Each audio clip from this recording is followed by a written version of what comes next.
Vamos lá, pessoal. Por aqui, César Alves, psicólogo e hipnoterapeuta, tendo na abordagem cognitivo-comportamental. Estamos indo aí para a nossa terceira parte do segundo capítulo.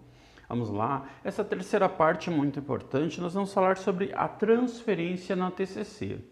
O conceito de transferência deriva-se da psicanálise e da psicoterapia psicodinâmica, mas é substancialmente revisado na TCC, para ser consistente com as teorias e métodos cognitivos comportamentais. Aqui, a gente pode entender que essa transferência vai ser de extrema importância para o seu trabalho. Não está relacionado ao foco da terapia. Eu tenho que achar a transferência. Não. Mas, como em outras terapias, os fenômenos da transferência são vistos como uma reedição na relação terapêutica de elementos chaves de relacionamentos prévios importantes. Mas na TCC, o foco não está nos componentes inconscientes das transferências ou nos mecanismos de defesa, mas sim nas maneiras habituais de pensar e agir, que são repetidos no setting terapêutico. Se houver evidências de que uma crença nuclear está influenciando a relação entre terapeuta e o paciente, o terapeuta precisa levar em consideração algumas perguntas, que são as seguintes. A transferência é um fenômeno saudável ou produtivo? Nesse caso, em sendo positivo, o terapeuta pode escolher omitir qualquer comentário sobre transferência e permitir que ela continue como está. Assim, você acha que há potencial para negativos da transferência? Você acha que há potencial para efeitos negativos da transferência? Neste caso, talvez a situação atual da transferência seja neutra ou benigna, mas haja uma perspectiva de complicação na relação terapêutica.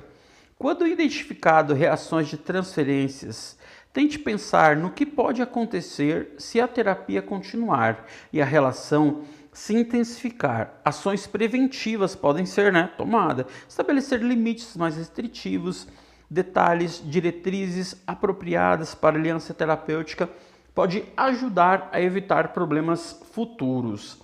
Há uma reação de transferência que exige atenção agora? Quando houver uma reação da transferência interferindo na colaboração, bloqueando o progresso ou tendo efeito destrutivo na terapia, o terapeuta precisa tomar medidas imediatas para abordar o problema. As intervenções podem incluir psicoeducação sobre o fenômeno da transferência, o uso das técnicas padrões da TCC para modificar pensamentos automáticos e esquemas envolvidos nas transferências, ensaios comportamentais, a prática de comportamentos alternativos mais saudáveis na sessão de terapia, e o comprometimento em limitar ou eliminar certos comportamentos. Por aqui, vou falar de um quadro, de um caso clínico, porque vai ilustrar bastante daquilo que eu estou falando. Aqui é o tratamento de Carla, uma mulher de 25 anos com depressão severa por uma terapeuta de meia idade. Inclui o trabalho de trazer à luz uma relação transferencial e usar a transferência para ajudar a paciente a mudar as crenças nucleares da paciente. Exemplo, nunca vou conseguir ser uma pessoa competente, nunca vou conseguir agradar meus pais, sou um fracasso. Estava afetando negativamente a relação, porque a paciente se comportava como a terapeuta, uma profissional bem-sucedida. Carla também tinha pensamentos automáticos de que a terapia estava julgando e pensando que ela era preguiçosa ou burra, porque ela nem sempre conseguia mostrar sucesso na implementação de métodos de autoajuda na TCC. Consequentemente, Carla sente-se distante do terapeuta e via como uma pessoa exigente, que não gostava muito dela. Então, a terapeuta reconheceu que as experiências de Carla de ter pais extremamente críticos e de sempre acreditar que era inferior aos outros levou a ter uma relação terapêutica tensa. Portanto, a terapeuta discutiu abertamente a reação transferencial e depois utilizou métodos para corrigir distorções que estavam prejudicando o vínculo colaborativo. Porque até mesmo, pessoal, nós como terapeutas podemos ter esses pensamentos e isso gera conflito, né? Que aí é um assunto que eu vou abordar agora, quando a gente vai falar das contratransferências, sim, das contratransferências, que aí pode entrar até mesmo o processo do terapeuta, né?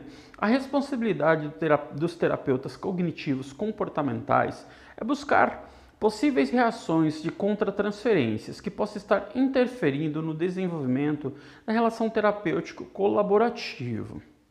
Isso, porque se isso estiver envolvendo e você suspeitar de que pode estar desenvolvendo contratransferência, pode-se aplicar as teorias e os métodos da TCC, que vão ser falados ao longo dos vídeos e que já estão sendo. Nós estamos aqui no capítulo 2 e vamos falar dos métodos que nós podemos utilizar com os pacientes até mesmo para agir na contratransferências. Os indicativos comuns que podem estar ocorrendo contratransferências são ficar com raiva, tenso ou frustrado com o paciente, sentir-se entediado no atendimento, aliviado quando o paciente se atrasa ou cancela a sessão. Repetidamente encontra dificuldade para trabalhar com um determinado tipo de doença, conjunto de sintomas ou dimensão de personalidade. Ou começa a sentir-se especialmente atraído ou inclinado por um determinado paciente. Aqui fica bem claro, né, pessoal, que a gente acabou até discutindo aí alguns pontos do nosso curso. A questão do paciente chegar e a gente vê que aquela terapia não anda e fica travada, não anda, aí nós podemos incorrer nessa questão, né, de termos pensamentos automáticos, como, nossa, esse paciente é preguiçoso, esse paciente é... Isso é a questão da contratransferência, né? Ficou claro, pessoal? Se não ficou, a gente continua falando mais, a gente vai falar bastante sobre isso ao decorrer do processo, ao decorrer dos outros vídeos aí, nós vamos, né, sempre estar falando sobre a transferência, a contratransferência, falando sobre a TCC.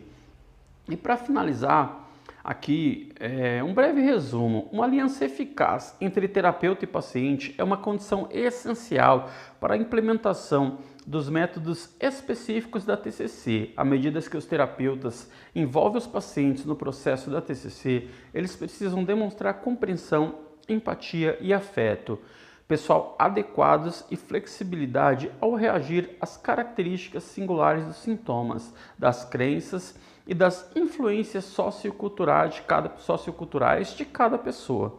O bom relacionamento terapêutico na TCC caracteriza-se por um alto grau de colaboração e um estilo empírico, questionamento e aprendizagem.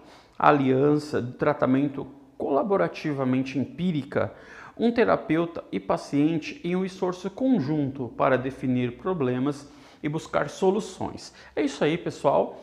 Finalizando aqui o nosso último vídeo e finalizando o capítulo 2. Na sequência, teremos mais vídeos falando sobre o capítulo 3. Até lá e bons estudos!